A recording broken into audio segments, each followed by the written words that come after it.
Kur dabar esame ir kuo ši vieta jums yra svarbi? Mes esam Vilniaus rajono Pagirių gimnazijos vidinėme kiemelyje. Tai yra naujai sukurta erdvė. Mes ją vadiname Bendrakuros erdvė. Tai mūsų, tokių svajonių išsipildymo vieta. Ir aš manau, kad ši vieta svarbi ir man, ir mūsų bendruomeniai tuo, kad ji yra gyva. Gyva, ta prasme, kad kiekvieną pertrauką, kiekvieną laisvą minutę vaikai zuja šitoje erdvėje, džiaugiasi gerų oro, netgi ir šiek tiek jeigu krapnoja. Mokiniai žaidžia stalo tenisą labai aktyviai. Mes kaip tik ir planuojame stalo teniso šeimų turnyrą organizuoti. Turime šachmatų stalus.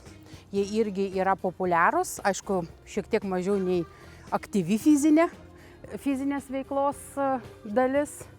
Na ir tikrai galim didžiuoti šią erdvę. Ką jūs pasakytumėt mokiniui, kuris abejoja savimi? Žinot, vienu sakiniu aš abejoju, ar aš galėčiau patarti, bet aš tikriausiai gal pasakyčiau, aš tikiu tavim ir norėčiau, kad ir tu patikėtum savim. O kaip tai padaryti, mes galim pasikalbėti plačiau ir pabandyti kartu eiti tuo keliu. Koks pokytis jūsų akimis yra reikšmingiausias visai Lietuvai? Aš manau, kad reikšmingiausias pokytis, kad vaikai turės galimybę ugdytis jiems tinkamoje aplinkoje, kad atskirtis tarp skirtingų mokyklų mokinių sumažės. Tai va tas pokytis yra mano supratimu labai svarbus ir aš kalbu ir apie akademinius pasiekimus, ir apie tokius labai buitinius, paprastus dalykus, kai vaikai turi galimybę, kaip aš ir minėjau, pabendrauti su kitų įstaigų mokiniais, pabūti kitose aplinkose. Galbūt kažkokios mokyklos mokiniai iki šiol neturėjo progos nuvažiuoti į STEAM centrą arba pamatyti, kas yra STEAM laboratorija, dabar jie turės tokią galimybę. Tai yra svarbu. Kaip sekasi įtraukti mokytojus į pokyčius? Pirminė nuostata mano asmeninė buvo tokia, kad bus didelis iššūkis prikalbinti mokytojus dalyvauti toje tikrai nelengvame gal maratone visų veiklų, bet mokytojai mane kaip visuomet labai maloniai nustebino ir jie labai aktyviai įsitraukė į mokymus. Jie nepamiršta, kad vis dėlto pagrindinis jų darbas yra ugdyti, mokyti vaikus. Reiškia, ugdymo procesas nenukenčia, bet ir mokytojai turi galimybę ir labai aktyviai tobulina savo kompetencijas šį rudenį. O koks pokytis labiausiai matomas plika akimi? Kalbantumo kontekste labiausiai matomas šiai akimirkai yra infrastruktūrinis pokytis, bet jis nėra svarbiausias, nes tumas nėra apie infrastruktūrą. Tumas kalba apie atskirties mažinimą tarp vaikų, kalba apie tai, kad kiekvienas vaikas turi teisę į atvirą šiuolaikišką ugdymosi aplinką ir tam pritaikytą turinį. Tai toks pokytis galbūt patirtinis, vienkartinis, labai įdomus.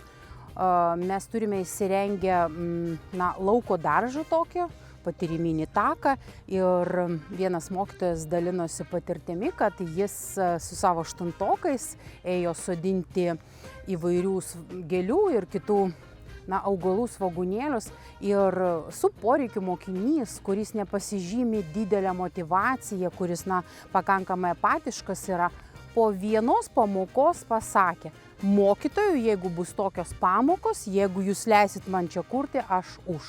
Kokią žinutę norėtumėt palikti visai Lietuvos švietimo bendruomeniai? Tikriausiai aš norėčiau palinkėti, nebijoti iššūkių, ryžtis iššūkiams, nes kiekviena naujovė, kuri ateina į švietimo sistemą, dažniausiai sutinkama šiek tiek su neigiama nuostata, bet ta nuostata turėtų šiek tiek keistis, nes mes turim suprasti, kad mes dirbame mokykloje dėl mokinių, dėl vaikų labui. Tai ir kurkime, ir darykime, ir atiduokime mes suaugę žmonės savo jėgas būtent vaikams.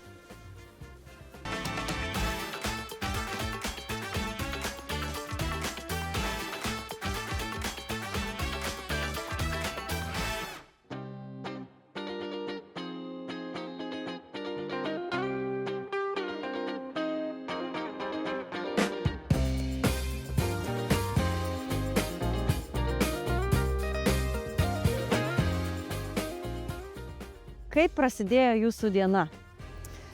Diena iš tikrųjų prasidėjo labai puikiai.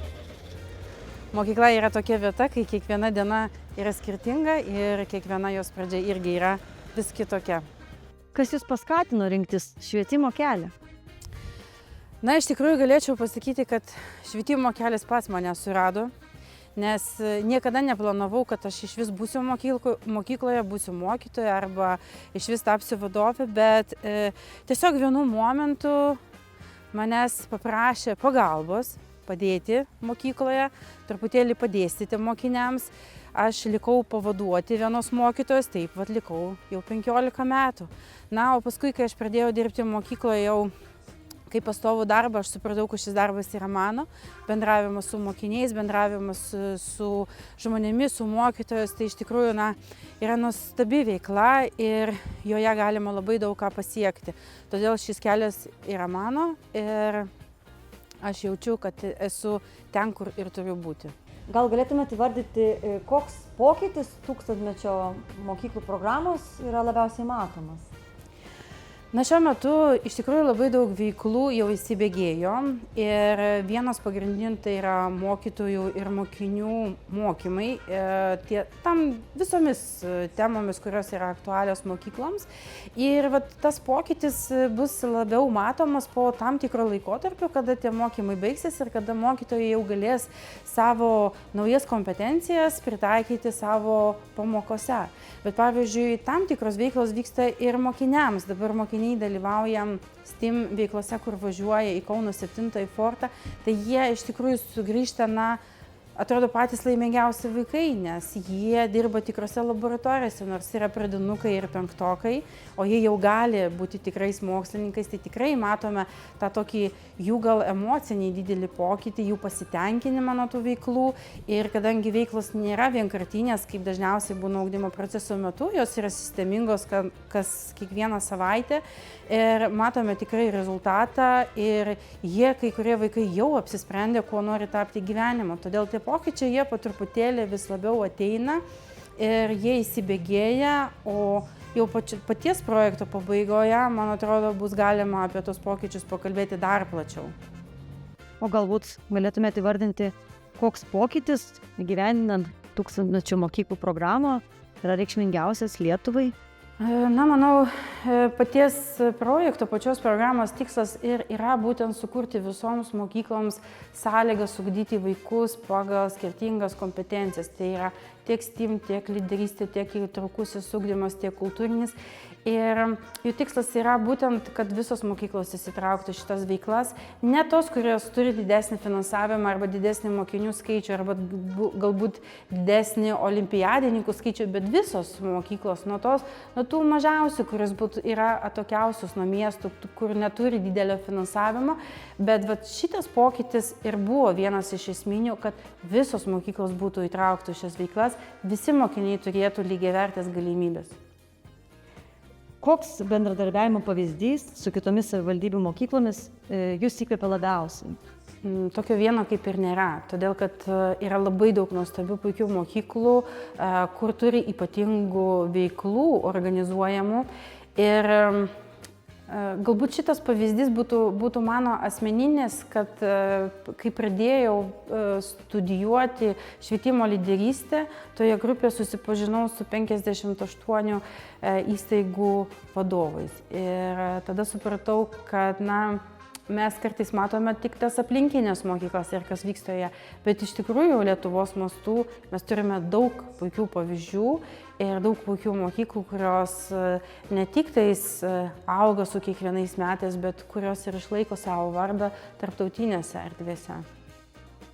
O koks mitas apie rajoninės mokyklas jūs labiausiai erzina? Na, čia galbūt ir iš asmeninės patirties galėčiau pasidalinti, kad visi, netgi prieš tai naujai atėję mokiniai dažniausiai galvoja, na, čia mes atėjome į rajoninę mokyklą, mums čia bus paprasčiau, mums bus čia lengviau mokytis, nes galbūt turime tokią konkurenciją čia su Vilniaus miestu, bet su kiekvienais metais keliant mokiniams kartelę, keliant ugdymo kokybę, keliant kultūros, būtent bendravimo kultūros kokybę savo mokykloje, mes pritraukiame vis daugiau gabių mokyklų, gerai besimokančių, kurie ateina į mūsų mokyklą ne todėl, kad čia lengviau, o todėl, kad čia yra atmosfera puikiai. Tai tas mitas gal labiausiai erzina, kad dauguma, ir aš man atrodo, jeigu padarytume apklausą, tai tikrai visi pasakytų, nu ten kažkur tai užmiestyje yra mokytis lengviau, bet galiu patikinti, kad tikrai taip nėra. Kokią žinutę norėtumėte palikti visai Lietuvos švietimo bendruomeniai? Mūsų Lietuvos švietimas yra tuo ypatingas, mes tikrai turime puikius mokytojus, turime puikius žmonės, turime puikius talentus ir mano galbūt žinutė jiems yra vertinti vieni kitus, puoselėti vieni kitus ir auginti tuos mažus žmonės tikrais Lietuvos piliečiais.